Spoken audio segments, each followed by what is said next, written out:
কিন্তু। যার জন্য মনে করেন আপনি কি শীতের সময় এমন ডাক্তার বলে দিয়েছে বা অভিজ্ঞ খামারি বলে দিয়েছে আপনি ১ মিলি ১ থেকে ২ লিটার পানিতে ব্যবহার করেন। এটা শীতের সময় বলে দিয়েছে। কিন্তু আপনি গরমের সময় এসেও আপনার পাখিকে ওইভাবে ১ থেকে ২ এমএল ১ মিলি ১ থেকে ২ লিটার পানিতে দিলেন। সেটা কিন্তু আপনার ক্ষতির কারণ হয়ে যেতে পারে। যার জন্য গরমের সময় সবসময় ভিটামিনগুলো ব্যবহার করার সময় সতর্ক থাকবেন। আপনি পানির মাত্রাটা বাড়ায় দিবেন, মেডিসিনের মাত্রাটা কমায় দিবেন। অর্থাৎ আপনি যেহেতু শীতের সময় বলেছে ১ মিলি ১ থেকে ২ লিটার পানির মধ্যে, আপনি গরমের সময় ১ মিলি ৩ থেকে ৪ লিটার বা ৪ থেকে ৫ লিটার পানির মধ্যে দেন।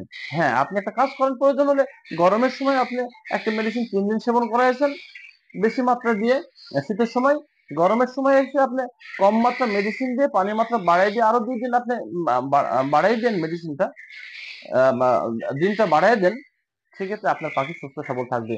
এইভাবে যে সকল ভিটামিন গুলো আছে শীতের সময়ের সাথে মিল রেখে গরমের সময় মিল রাখবেন না। অবশ্যই এটা তফাৎ করে দিবেন। গরমের সময় ভিটামিন গুলো আপনি সবসময় কম দিবেন, মেডিসিন পানির মাত্রাটা বাড়ায় দিবেন। তারপরে ডাক্তারের পরামর্শ নেবেন। এটাই আপনার মূল উদ্দেশ্য থাকতে হবে। অভিজ্ঞ খামারিদের পরামর্শ নেবেন।